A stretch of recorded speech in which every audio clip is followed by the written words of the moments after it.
And we are back, the Cal student athletes. Matthew Cindric, 6th year, Jackson Sirmon, another 6-year guy, 2 true vets here. You're a vet of media days. I know, it's well. a twice in a lifetime opportunity for me. Groom that beard as you I know, yeah. I had to make sure it was groomed before I came. Good and presentable. Yeah, can you believe that it was 6 years ago that Justin Wilcox was walking around and they thought he was a player on Cal's football team representing them? I can believe it. Yeah. He's a pickleball player. I know that. Yes. Keeps him young. Yeah. Jackson, for you, how is it representing this school, knowing that your dad, of course, is on the staff, you've known Coach Wilcox forever, and this team? You're trying to have a comeback here. No, it's an honor to be here, and it's been a great event. A lot more talking than I'm used to, but yeah, it's been great. Good. Knowing all the interviews I do with your dad, I can tell that in the family you'd rather just have action more than words. But we had a great conversation yesterday, and before we open it up to questions for the media, I just want you to explain kind of your decision in coming back and playing another year, because it sounds like it was after the season and you sort of decided another year with my dad, another year to help build the culture and get this team back on track. Yeah, my thought process, the first thing I thought of is I'm not in a rush to be done playing college football. I really enjoy playing college football. And then I really enjoy, the setup at Cal. I think it's a really unique situation. I really enjoy the team. I enjoy the guys in the locker room. I enjoy the culture. And then the opportunity to play for, your dad is pretty rare. And so I want to make the most of that opportunity. And I think as far as I think my fit in the scheme, I think I fit well in that scheme, and I think I learned a ton in 1 year and developed a ton as a player and as a person in 1 year, so I was excited to come back and do it again. Okay, we'll go ahead and open up questions now to the media. If you have a question, please raise your hand. We'll bring over your question.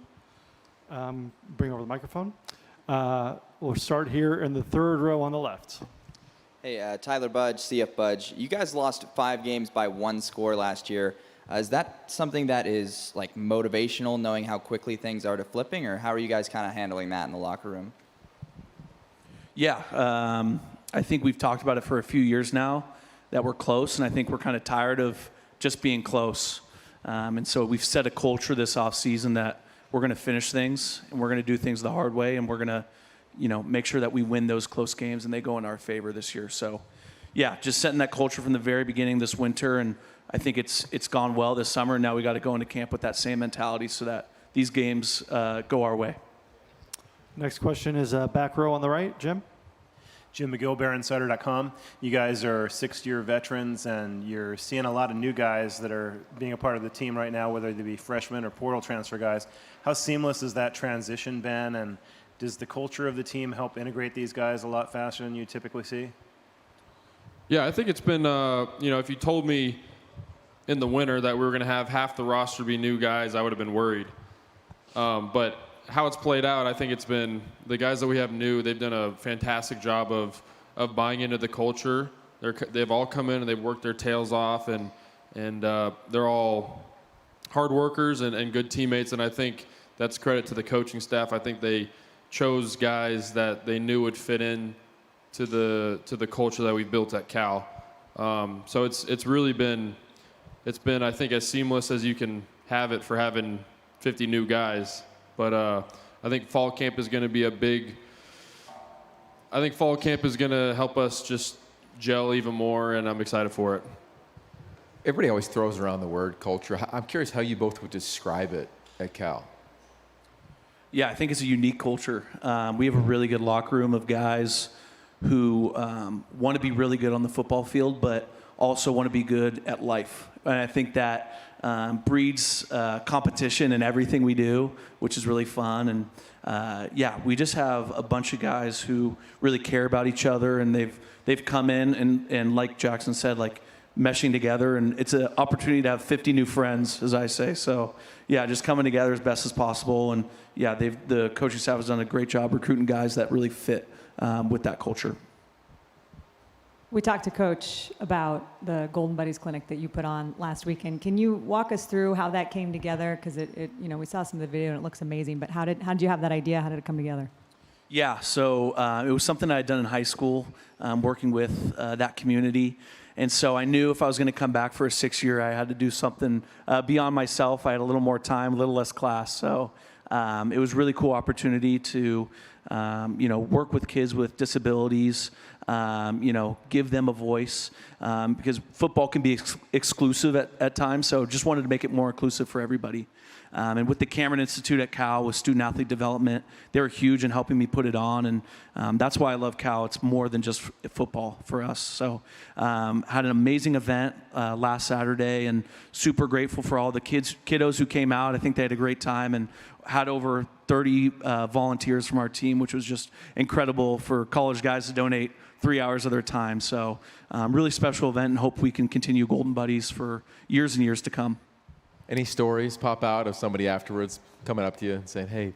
Yeah, I had a kid say, like, I don't want to leave. And so that was maybe the cutest thing that a kid's ever said to me. So I think he had a good time, and I hope most of the kids felt that way. I mean, that's kind of what you guys said, too. Like, right? I don't want to Exactly, leave. yeah. Came back. I'm never leaving. Go ahead. Our next question comes from the front left here. Kenneth Berry, Touchdowns Intelligence Network. What's the biggest lesson you've learned, good or bad, in your time at Cal, and how does it feel getting one last shot at Stanford? Sorry, what was the last part of that question? How does it feel getting one last shot at Stanford this year? I'll answer the first part. Yeah. I think the biggest thing you learn over your years is you can't be what somebody else wants you to be.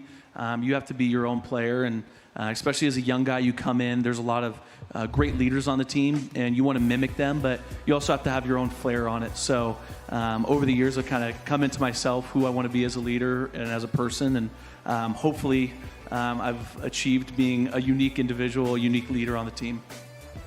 And then for the second part of that, I'm really happy I'll get another chance to play in the big game. Last year was a fun one. It was my first one. And so I was able to learn all the history behind that game. And Memorial Stadium was sold out. It was rocking. So it'll be fun to see what the big game looks like at a different venue. And yeah, I mean, that was a really fun game. It was entertaining, down to the wire. And I'm excited to get another one, yeah. Our next question is from the back right. Kevin Turner, Sun Devil Radio Network. Gentlemen, with the absence now of the Warriors departing the neighborhood and the A's coming to Vegas, the Raiders obviously here, do you guys feel like there's a window of opportunity to regain the city and sell some more season tickets and fill up Strawberry Canyon once again and own that city? Yeah, for sure. We want to make Cal football the team of the East Bay.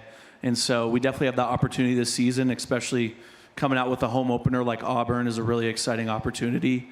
And so, yeah, when we win games, people will show up. So our goal is to just win as many games as possible and get that stadium rocking.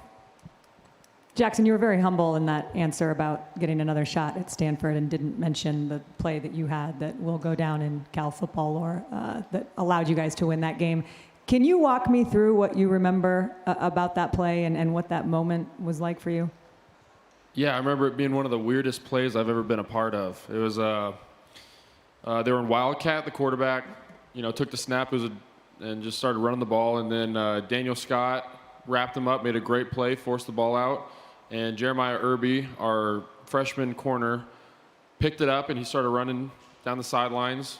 And the quarterback made an incredible play. It really is like almost unfortunate for him because he made an incredible effort, popped the ball back out, and I was following Irby because I thought I was going to run with him to the end zone, and it just popped out right in front of me. Picked it up, and then all I did was not mess it up. So I just picked it up and ran and scored, and the whole time I remember thinking, like, this is going to get called back. Like, there's no way this is actually going to count just because of how weird of a play it was. But, yeah, it was pretty fun. And that was your first touchdown since? Freshman year of high school. Mm-hmm.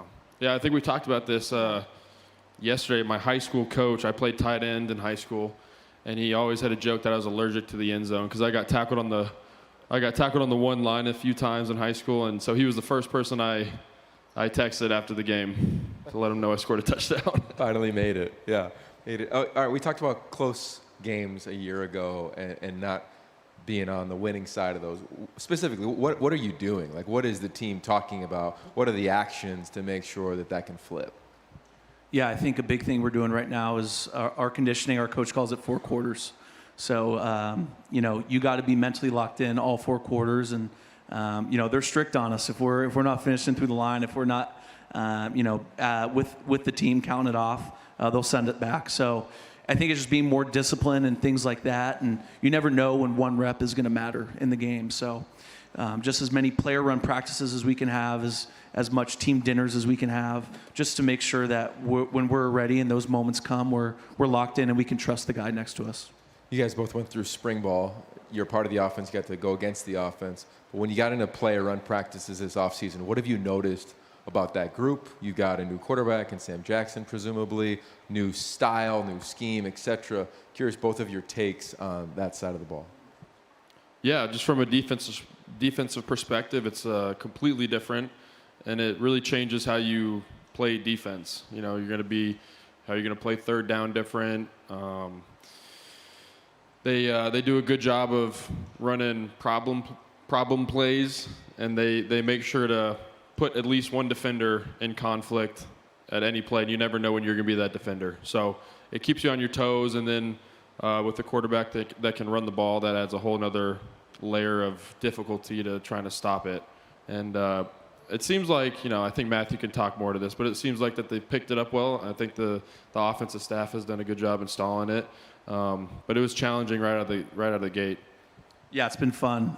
Coach Spavital came in, a lot of energy. I think all of us remember watching Davis Webb and the boys back then tearing it up. So, we were real excited to get into it, and it's just fun to play fast, play fearless. We do what we do, and we do it well. And as an O-line, I can really speak to just the fact that we can play open and free. We're not worrying so much, and he lets us play to our strengths, which is really important.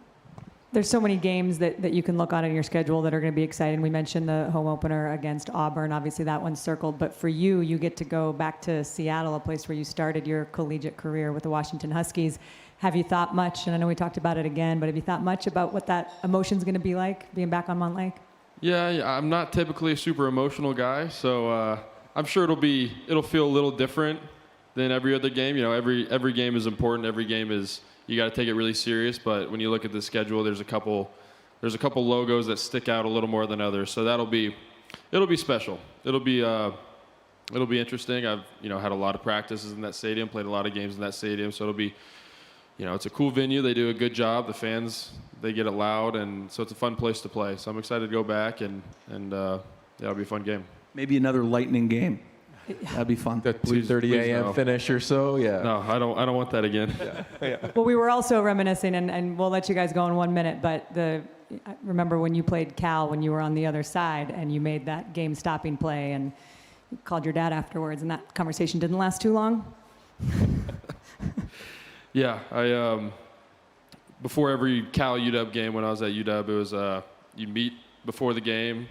Hey, good luck. Yeah, you too. All right, have call good plays or something. All right, you make tackles. And then after the game, one of us is always bummed out. So the conversations are pretty short.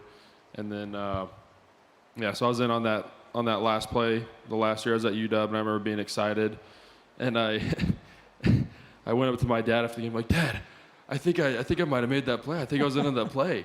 And he was like, oh, good job, because he was just super upset about losing the game.